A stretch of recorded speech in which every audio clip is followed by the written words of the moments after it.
So this will be a talk about the 3 biggest mistakes that I've ever made in my career. But before I get to that, I just wanted to do some housekeeping.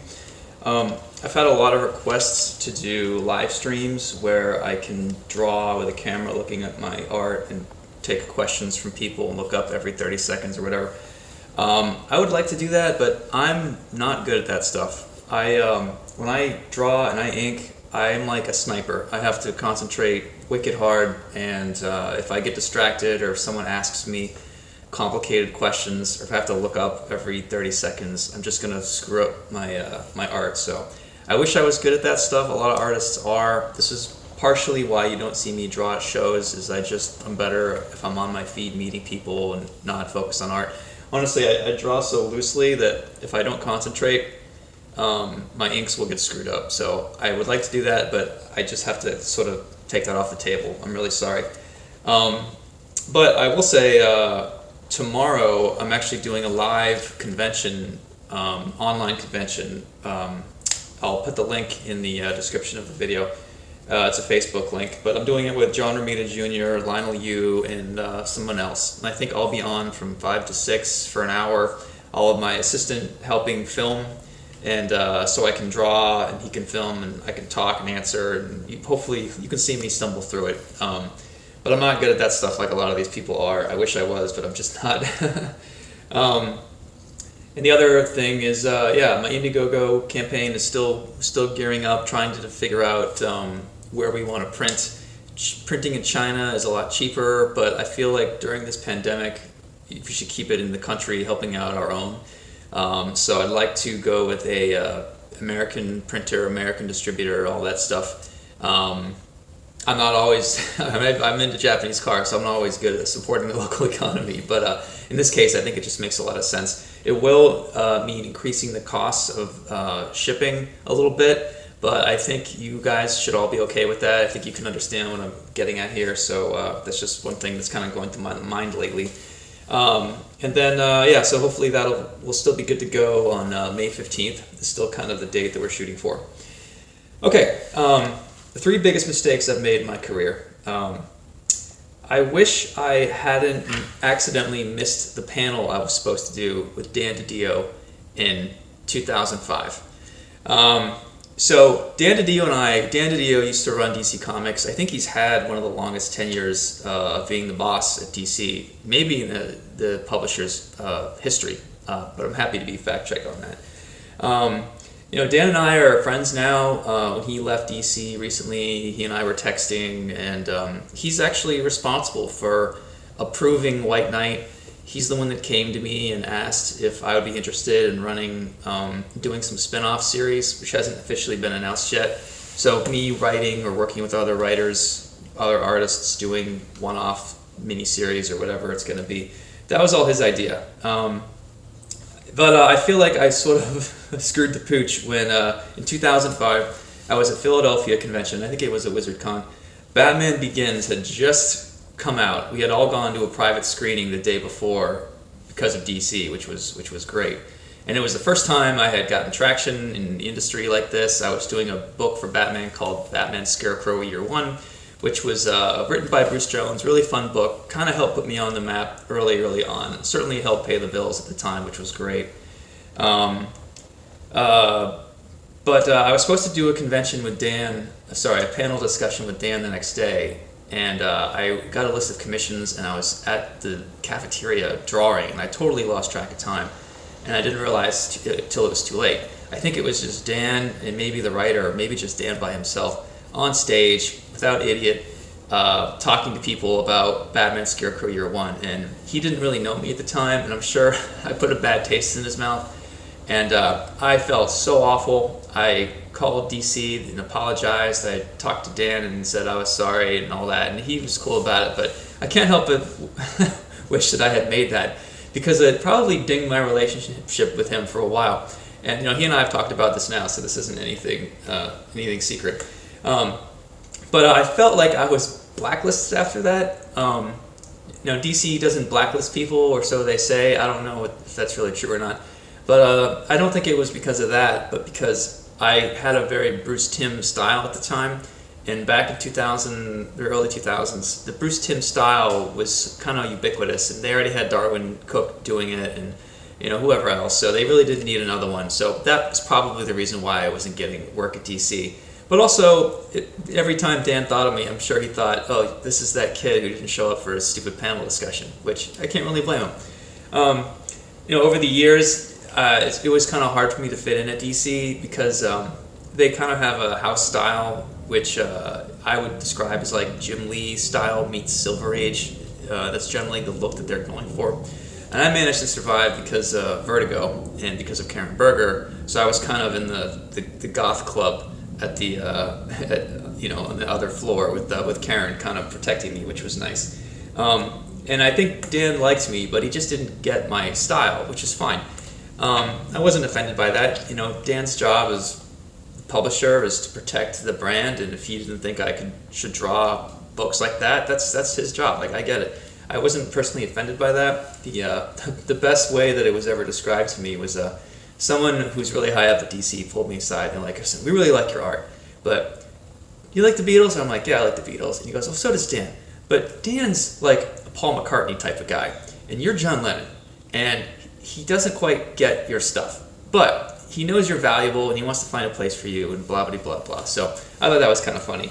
Dan and I laugh about that now, and I can't imagine how hard it is to run a company like that. And considering how long his tenure was and all the great things he did to protect me, seems like a thankless job. I miss him. I hope he comes back. Dan, if you're watching this, thank you. And again, I'm really sorry about missing that panel discussion. All right, second biggest mistake. I actually did some work for a guy very early on. I was still in college. It was 2002 or 3, and this story is very typical of a lot of people in comics. Someone you don't know contacts you, has an idea for a comic. They give you scripts. I had a contract, but it was a one-page contract. It wasn't enough. But I was only 22 at the time. I didn't know any better. And he ended up getting sued or going bankrupt, and he never called me to tell me to stop drawing. And I knew that he was under stress, so I just kept working. I kept working through the summer. I was, again, in school, paying bills. I didn't have a lot of help. That stuff. I had a job at Home Depot in the lumber department in Savannah, which was not fun. And I quit in order to draw this book because I wanted to draw comics. It was what I was going to school for. And I just assumed that he eventually would get back to calling me and communicating and then pay me what I was owed. And it wasn't until the end of summer where I finally tracked him down and he couldn't pay me anything. So I was basically out, 2.5 months of work. I thought I was being the good soldier by putting my head down and focusing and doing what I'm supposed to do. In hindsight, I wish I had stopped drawing after 3 days. This is like a rule. And I've taught this to my friends and students, and people still don't fucking listen to this, which is crazy. If you are working for somebody and supposedly getting paid, or even if you're not, I don't know why you wouldn't be getting paid something. If you're working for somebody and they stop calling you or emailing you or anything after 3 days, immediately put your pencils down. I had people to yes me to death and nod at me like, oh yeah, why would I let that happen? And I still have friends who fucking do this, and they're like, well, he's a big publisher, and I just thought he was busy. And like, dude, I told you to stop drawing after 3 days a year ago, and you nodded at me, and you yeah me. And here you are getting fucked over, and like, I don't know what to tell you, man. Sometimes if artists don't take steps to protect themselves, and these stories are going to keep happening. So yeah, I wish I had stopped drawing immediately. I managed to send my lawyer after him after I started making more money and doing better in comics. It was never resolved. I never got my money, but I learned a valuable lesson, and it sort of probably helped me in the long run by making me super cautious and very careful about contracts and thinking things through. And all I can say is success is the best medicine. Success is the best revenge. My third biggest regret is DeviantArt. I used to write a lot of journal entries on DeviantArt, and this was like early 2000s to 2009. And at the time, like, I didn't quite register to me that posting this stuff was forever, and anyone could look at it. Even though I was just a young kid, way off people's radar, wasn't made obvious to me that, hey, idiot, anyone can go on your DeviantArt site in comics, see what you've written, and choose to disagree with you, get mad at you, or maybe they agree with you, whatever it is. Back then, it just, I don't know, like it was pre-Twitter and it was sort of pre-social media. I think MySpace was the thing back then. So I wish I could go back and tell myself, hey, be careful with what you say. Don't bite the hand that feeds you. When I was writing, I felt like, because I was getting into comics, and as I started to see behind the curtain, I felt really annoyed that things weren't run better. Obviously I still have a lot of those concerns. But when I was 22 to 25, I was angry. I was a militant atheist. I just was confrontational and looking to get into arguments with people, whatever it was. I have that thing where it's low disagree. I forget who wrote the book, but I'm a very disagreeable person. I'm not. People think I'm an asshole, which is fine, but I'm not. I just don't suffer fools easily, and I legitimately don't care what people think about me. To some extent, I care what my readers think, and they buy my product, and I want to come across as a nice guy. But part of me really just doesn't give a shit, and I think that that's kind of rare. And the worst side of this was probably displayed when I was writing these DeviantArt journals. Again, I thought that I was helping things out, but what? I'm seeing behind the curtain. I have an insider scoop. People should hear what I say. People are too afraid to rock the boat. Well, I'm going to rock the boat, and I'm going to say these things, and maybe this will help to fix the industry. And while that might seem noble at the time, and it certainly wasn't stress-free, because I got a lot of people who didn't agree with me or who didn't know what I knew and didn't have the whole picture, so they would argue things that they didn't know what they were talking about.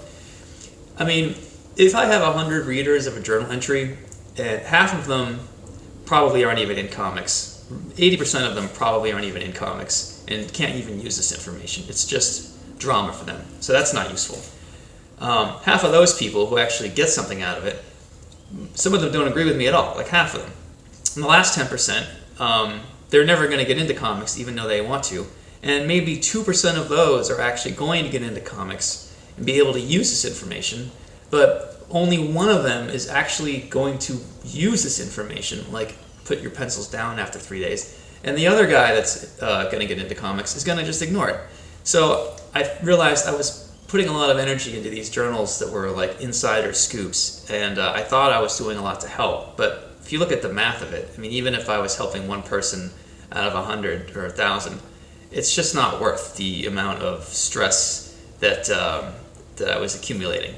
I had a lot of friends who were patting me on the back and saying, it's good, I appreciate that you're doing this, I respect this. Like, someone said it to me really well once. They said, Sean seems prickly, but he wants to tell you the stuff that no one else wants to tell you, so it's worth listening to. And that meant a lot to me. But still, in hindsight, if you're upset at your boss, you don't post it on social media. And back then, it just wasn't. It was sort of the early days of social media, and that wasn't clear yet. So I give myself a pass, but I still wish I had been more careful about what I had said. And it bit me in the ass a few times when editors saw it and saw a post and he thought I was personally talking about him, and I wasn't. So I went to the office and confronted him without making an appointment and whatever it was. So anyway, I'm glad that I'm past that stuff now. And the bonus one, this one is something I kind of wanted to talk about for a while. It's about the Murphy apprenticeship. And a lot of people write me asking me what it was and if I'm ever going to do it again. And this isn't necessarily a mistake I made, but I do have regrets, and I can explain why in a minute. But back in 2013, maybe 14, I was doing the wake with Scott Snyder, and we had this summer home that we bought in Maine. We were living in Brooklyn at the time. And I had this idea to take in some apprentices or interns or whatever. And it was a Kickstarter. The idea was I'll take 5 students, come up to Maine, live with me in my house. We had a big enough house with bedrooms and stuff. I would vet everyone, look at portfolios, and choose 5 people. Each person would pay $2,000. They would stay with us for 2 weeks without anything extra. We would provide food, and I think they paid for drinks and some stuff too, whatever it was. And it was basically like a very unique situation that worked really well because we managed to get lucky and pick the right people. God forbid one of them ended up being an asshole or a violent drinker or something, that would have been bad. But luckily, I groomed everyone well enough where we all clicked really well, like a family for 2 weeks. 2 freezing cold weeks in Maine. One guy came all the way from Portugal. He had never seen snow like this and didn't even know how to put on a winter coat, which was funny. And then we would work in these 2 weeks to put together an anthology called Cafe Racer, which is not available anymore. You can probably find it on eBay. And they would all get copies of this book to take to conventions to sell. So they would get the experience of working with a professional, seeing behind the curtain, working on a 5 days a week type normal schedule for an artist. They would get the exposure of the book, and then they would actually get copies of the book that they kind of paid for, and then sell these things at shows and make all their money back. So it was like win, win, win.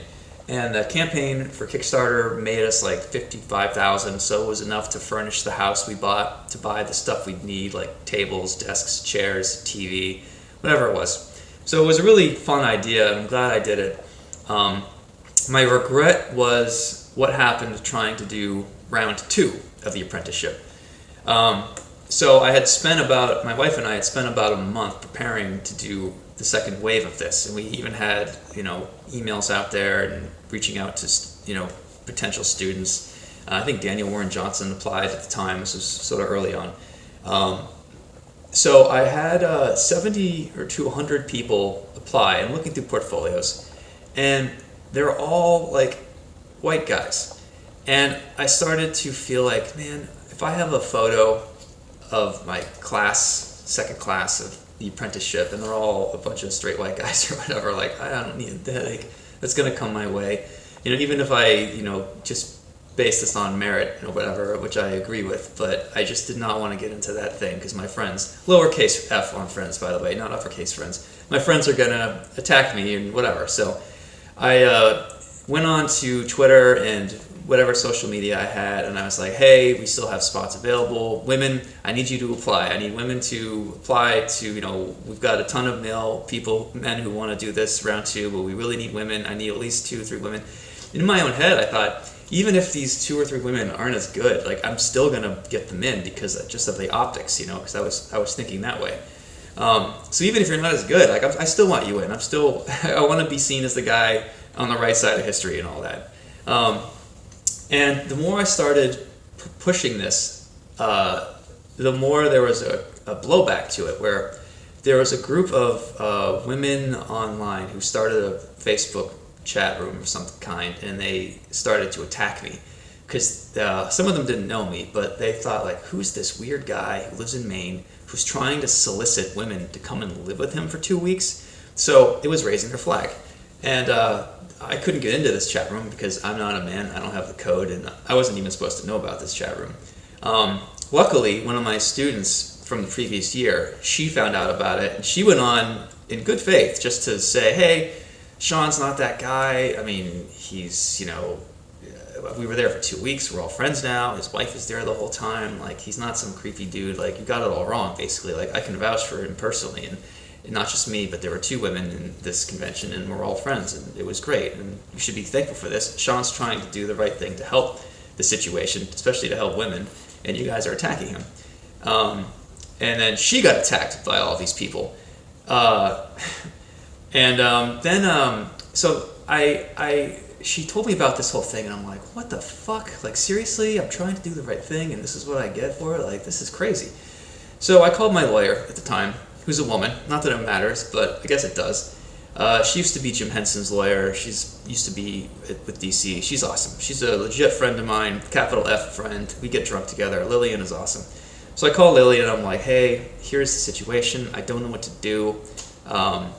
So she gave it some thought and called me back, and she's like, listen, I think you should absolutely cancel this. And I go, why? She goes, well, there's some small stuff, like, you're not a registered school within the city. So if the city finds out that you're doing this and your house isn't zoned for this, there could be some issue there, which is fair. This is why you hire lawyers, is they see things that artists don't always catch.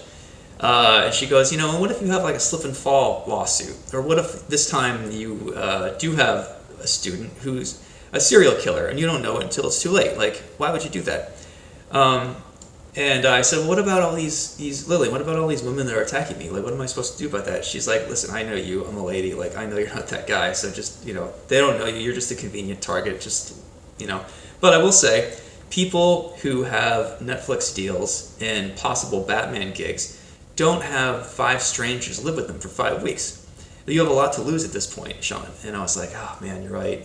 I was involved with Mark Millar, we were doing Chrononauts, there was this movie deal that was happening, and I looked at my bank account and I'm like, I just don't think I can do this anymore. It's just too much of a risk. Forget about the Facebook group, or forget about all that other stuff, which really doesn't matter.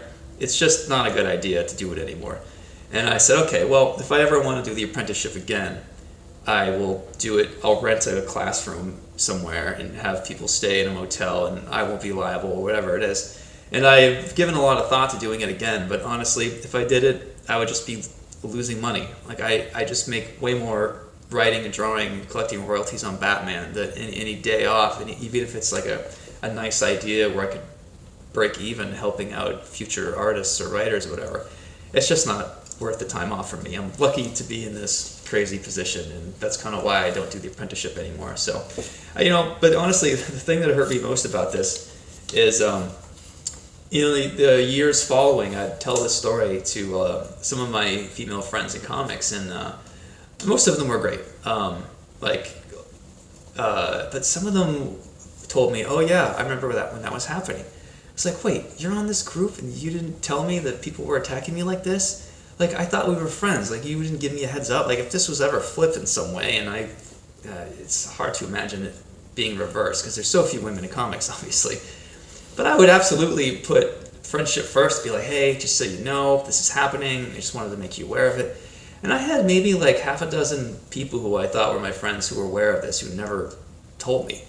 So, I don't know, like, it made me really appreciate the women I was friends with who did tell me, and I was like, okay, great, thank you for doing the right thing. And then the people that didn't, I just realized, oh, I guess we're not as friendly as I thought we were, because I feel like they should have told me and they didn't. So, the good news about all that apprenticeship drama was it sort of showed me who was real and who wasn't. It saved me from a possible drama or slip and fall lawsuit or some suit with the city or whatever it would be. Even though it was a nice, sweet idea one time around, I just can't do it anymore. So, yeah, that's kind of the deal. So yeah, the reason it's a regret is I don't regret trying to help, or I know that I got sort of in trouble for doing something that I wasn't doing, which was stupid. But I do regret the month that I spent preparing it, the money I paid to my friend to work out the numbers in the spreadsheets. I regret the emotional roller coaster that I put my wife through. I regret that my student had to step in. She got attacked for trying to help me out. Like, I regret all that stuff, is I guess what I'm getting at. So that's the long and short of it. You let me know what you guys think in the comments. Hopefully I don't think you can see too much dog hair on my shirt this time. I also turned my vibrator off on my phone, so you're not getting bzzz every time I'm trying to make a point. And yeah, let me know what you think. And if you check the description in the bottom, you'll see a link for the Facebook Live convention thing I'm doing tomorrow. And I also have a podcast called Badass Podcast, where me and my friend Clay McCormack review Batman the Animated Series podcasts, BATTASS, on YouTube, and you'll be able to find it. But I'll put a link in the bottom just to be sure. All right, that's it. Thanks for listening, and I hope you guys are all surviving the pandemic in some kind of way. Take care.